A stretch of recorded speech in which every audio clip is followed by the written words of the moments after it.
That's right, Born Free Bikers. This Saturday, September 23rd, from Laconia Harley Davidson, we'll be having our second charity ride for the Tunnels to Towers charity, which is a very good cause. So if you're in the New Hampshire area or Massachusetts or anywhere close by, we'd really appreciate you showing up and supporting this great organization.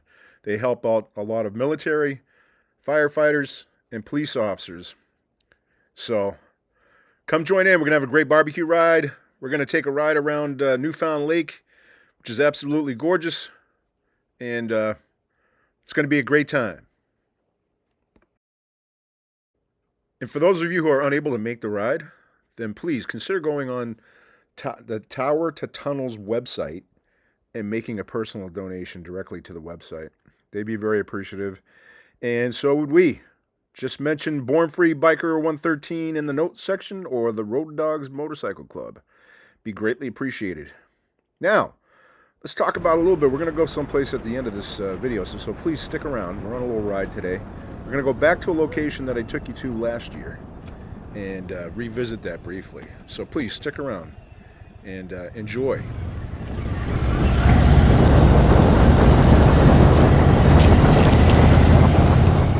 And now for a completely different topic. I just received this. Well, here she is, gents and ladies. Little late, actually really late for EZRider. Normally I get it before the month that it's supposed to depict. But I didn't get this one till September, I believe it was like 15th or 16th. So I don't know if EZRider was having production issues, delivery issues, or what the deal was. Begin to wonder if my subscription had run out. But lo and behold, it hasn't. It arrived in the mail.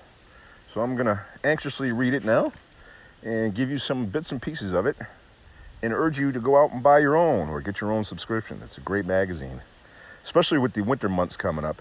It's a way to stay connected to the road if you're not fortunate enough to get out there and ride still. Look at the lovely young lady on top of this magazine, or on the cover of this magazine. It has one sweet looking chopper too. If you're into choppers, I am into choppers, but I don't like long rakes like that. But that's what's great about bike builds, man. To each his own. So let's find out who cool Christina is first. Christina Harden Moss, also known as Chris, is a model from Arizona who was really excited to be on the cover of our September issue. I grew up in a motorcycle riding family, and a lot of my family has bikes, Christina says. I spent a lot of time on the back of my grandfather's motorcycle growing up. I can still remember my first ride with him on his Harley, although I was too little to sit on the back just yet. I have ridden motorcycles myself, but my absolute favorite thing is riding on the back. It's the only time I can close my eyes on a bike and feel the wind in my face and dancing through my hair. I don't own a bike at present, but I see an all-black custom Road King in my future. Watch for me at Arizona Bike Week next year. Wow, Christina, I wasn't sure I was going to make Arizona Bike Week next year, but you may give me some incentive to go there. She lives in Scottsdale, Arizona, and loves to watch the astonishing sunsets. I love being outdoors and go all over the valley, finding hikes with the most beautiful views. I love her attitude. When asked her advice to others who are thinking about getting a bike and riding, Chris says, "The only rides we regret are the ones we didn't take. Chase the sunsets and go find the wind dancing in your hair. No matter what your dream is, everything is achievable and nothing is out of reach if you truly want it." Great philosophy, Christina. I love it. Although I can't do the wind in the hair thing anymore because I don't have any hair. But it still feels good anyways. Love your attitude. Hope to see you in March. Meanwhile, check out this sweet looking, what they call pleasing pan hood. The namesake and proprietor of Doc Cycles in Sugar Teas, New York, sorry if I got that wrong, guys, is a guy whose real name is Mark, but he usually answers to Doc. After over 50 years of wrenching and riding, Doc finally began to build a scooter for himself. Instead of yet another 100-point Concours restoration, Doc chose a 1955 Panhead with a heavy-duty lower end with the big automotive-style crank, bearing the unrivaled reliability. He wanted it to look like a 48, but used a 1954 tank and HD emblem. Extra points if you already saw that in the dynamic details of Dino Petrocelli's stellar photos. What a sweet-looking bike. Wow. Love the color. And look at the speedo. I love that old dashboard, man. That is sweet. Love the offset tan. That color really makes the rest of the bike pop. Good job. That's a bike that screams, come ride me. Oh, look at this. Nice piece of fiction. I love it when the magazine does this. It's always very well written fiction of the biker genre. I'm not going to read it to you. Go out and get the magazine, read it. I'm sure the story's interesting. I'm going to read it. Look at this. No lamb for the lazy wolf. No truer words. Used to be something this country lived by. I still know there's a great many of you out there that do live by that. Love it. And check out this chick in the slow ride hot dog contest. Man, you don't see success in that very often, but she got it down pat. Good job, girl. Good riding, bro. And of course, there's the iconic art of David Mann. Man, all this stuff was great. I've never found one piece of his artwork that I don't like. And look at everything that he includes in here.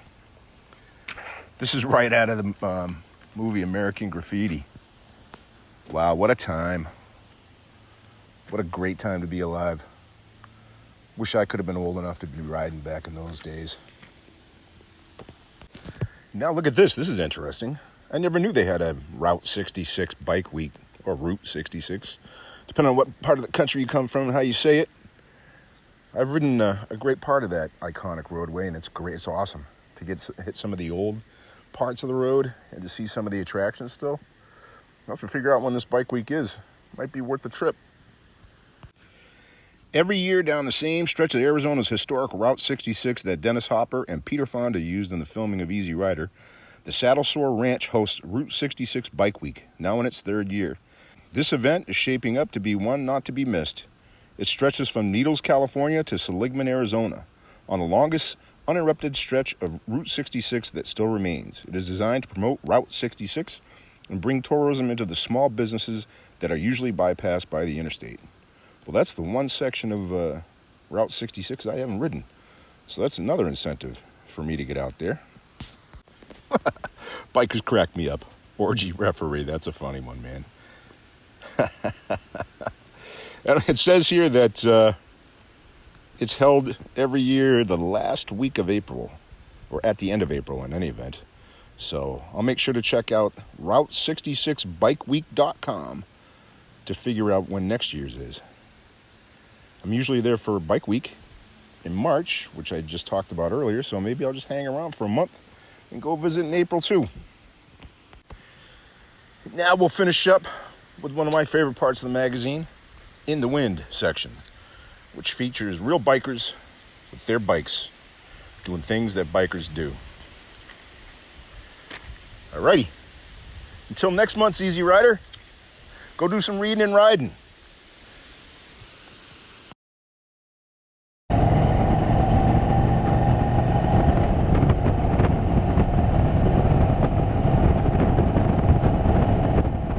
And now, Born Free Bikers, it's time to reveal the destination that we've been shooting for. Voila! Born Free Bikers, you might remember last year when we did the Apple Cider Donut challenge, test, whatever, the one bite challenge. We went to a place called the Chichester Country Store, which rated very highly. The donut was really good. I got here a little late, but they were good. So we're going to be kicking off a new year. So I figured we'd come back here and start, and we're going to have my brother Chad actually test and rate this donut. So you got one bite, and you get to dunk it in your, well, you got iced coffee, so you can't really dunk it in your iced coffee. So just take a nice big bite and tell me what you think. It's heaven is what it is. That's really good. How's the texture? Cakey and perfect. It's still a little warm, too. Yeah. Tad warm. Yeah, they make them fresh here. Yeah. So on a scale of 1 to 10, what would you rate it? When it comes to apple cider donuts, our rank is at about a 8.5, 9. 8.5, 9. All right, we're gonna get a second opinion. Brandon, one bite. Tell me what you think. Delicious. Very good. Good flavor. Yeah? I like it. What about the texture? A little bit crispy on the outside, but it's just right for me. I like it. I'd say something to that, but I won't. So, on a scale of 1 to 10, what do you think? I'd give it a solid 8. It's a good 8? donut. Yeah, nice. So there you have it. Chichester is scoring high again. So, guys and ladies, if you have a suggestion for where you want me to go and rate donuts this year, then please make a comment below, and I may show up in your neighborhood. And we have a special guest here who wants to say something. They're very good. How far did you come to get that? I just drove 20 miles. Oh, I thought you said you came from Arizona. Oh, yes, I did come from Arizona. Almost 3,000 miles in 4 days. And one of the nicest things I found here are these donuts. Well, there you go, Born Free Bikers. Until next time, let's get it done.